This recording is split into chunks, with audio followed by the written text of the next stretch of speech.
پاکستان کے آئین قانون کو ختم کریں، پھر جو تکڑا ہوگا وہ جتھے لے کر آیا کرے گا اور اپنے فیصلے آپ پہ مسلط کر دیا کرے گا۔ اور جس قائد اعظم کو بانی قائد اعظم آپ کہتے ہیں اور مانتے ہیں، اور اللہ کا شکر ابھی تک مانتے ہیں، یہ بھی ہو سکتا ہے کہ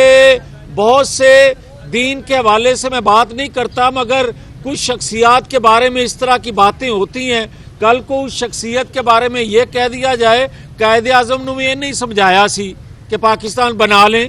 مگر اس قائد اعظم نے یہ کہا تھا کہ اگر حکومت نام کی کوئی چیز ہو اسے حکومت کہا جائے تو پھر اس کا فرض ہے کہ اگر ریاست کے اندر کوئی دہشت گردی، کوئی مسلح جتھے اپنی طاقت کے بل بوتے پہ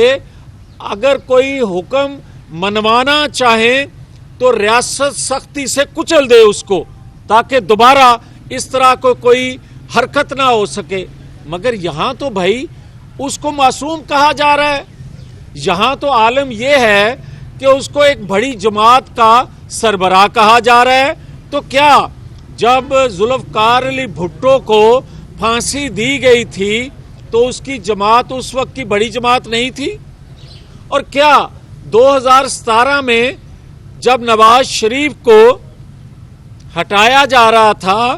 کیا وہ 2/3 اکثریت رکھنے والی جماعت پارلیمان میں نہیں تھی؟ کیا وہ بڑی جماعت نہیں تھی؟ کیا اس وقت اس کے لیے یا آج تک اس کے لیے کسی نے کہا کہ یہ بے گناہ تھا؟ بری ہوئے، مگر کیا یہ مناسب نہیں تھا؟ کہا جاتا کہ اس کے خلاف منصوبہ بندی سے یہ سب کچھ کیا گیا ان کو بدنام کرنے کے لیے اور ریاست کو نقصان پہنچانے کے لیے۔ نہ ذوالفقار علی بھٹو کے لیے ایسا کہا گیا، نہ نواز شریف کے لیے ایسا کہا گیا، اور خواجہ ناظم الدین سے لے کر نواز شریف تک جتنے پرائم منسٹر آئے وہ تو مظلوم، ان کو تو کسی ٹینک والے نے کسی اور نے زبردستی ہٹایا، مگر اس کو تو عدم اعتماد کے ذریعے ہٹایا گیا، مگر یہ معصوم کہلایا اور ہم ظالم کہلائے۔ اور آج تک جو کچھ ہو رہا ہے یہ کہا جاتا ہے کہ جناب پیپر چھین لیے گئے۔ او بھائی اس کے بعد بھی دیکھیں ایک ویڈیو آئی کہ پی ٹی آئی کے سابق امیدوار جو ہیں وہ پیپر فائل کرنے گئے اور ان پر تشدد کیا گیا اور اس کی ویڈیو چلائی گئی، حالانکہ وہ رات کے ویسے تو وہ رات کو پھرتے تھے، رات کو کسی نالے میں گرے اور زخمی ہو گئے، اور اس نے پھر اپنا سٹیٹمنٹ بھی اگلے دن ریکارڈ کروایا کہ مجھے کسی نے تشدد کا نشانہ نہیں بنایا بلکہ میرا ایکسیڈنٹ ہوا ہے۔ اب مجھے یہ کوئی بتائے کہ کوئی ادارہ ہے جو انویسٹیگیٹ کرے کہ یہ پیپر کون چھیننے والا ہے اور یہ اس طرح کی ویڈیو کون پی ٹی آئی کی جانب سے ریلیز کرتا ہے کہ یہ تشدد ہوا۔ یہ ایک منصوبہ بندی سے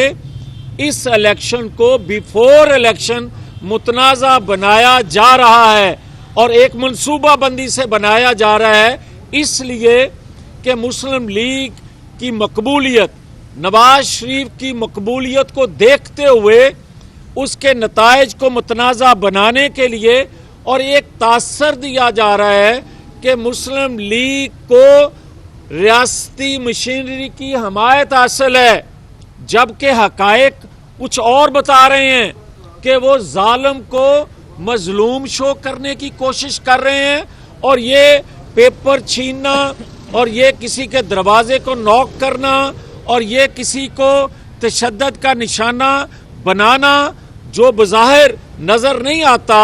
مگر اس کا ملبہ بھی مسلم لیگ نون پر ڈالنا سیاسی طور پہ کہ ان کی سپورٹ کے لیے یہ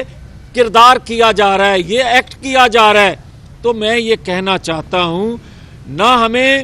کسی فیور کی ضرورت ہے، نہ ہماری خواہش ہے کہ کسی بے گناہ پر کوئی تشدد کرے, کسی کے کوئی پیپر چھینے, اور اگر چھینے گئے ہیں تو اداروں کو انویسٹیگیٹ کر کے ان لوگوں کو سامنے لانا چاہیے, اور اگر نہیں چھینے گئے تو پھر وہ پراپیگنڈا بھی جو ہے وہ کیا جانے والا وہ بھی لوگوں کے قوم کے سامنے لایا جائے, تاکہ لوگوں کو پتہ چل سکے کہ ظالم کو معصوم نہیں کہا جاتا.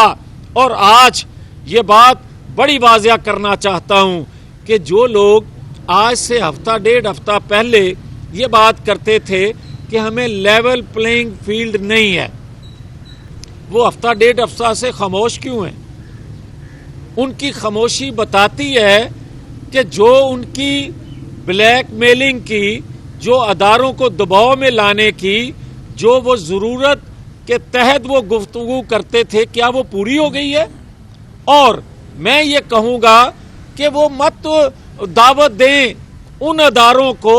جو خود کو کہہ رہے ہیں کہ ہم پولیٹیکل ہیں, ہم آئین قانون کی بالادستی پہ یقین رکھتے ہیں, اور جس کی جدوجہد مسلم لیگ نون نے کی, اور آج اداروں کے اندر وہ ایک سوچ پیدا ہو چکی ہے. تو اسی طرح میں یہ کہنا چاہتا ہوں کہ اگر 9-10 مئی کے پاکستان کے اندر جرم کرنے والوں کو سزا نہیں دینا, تو پھر جو ایک طاقتور ادارے کے اندر جو لوگوں کو سزا دی گئی, درجن سے زائد لوگوں کو, یا ایک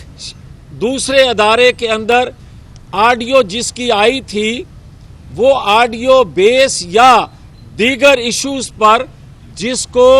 نوٹس کیا گیا ہے, پھر وہ بھی واپس لے لینا چاہیے. اور اگر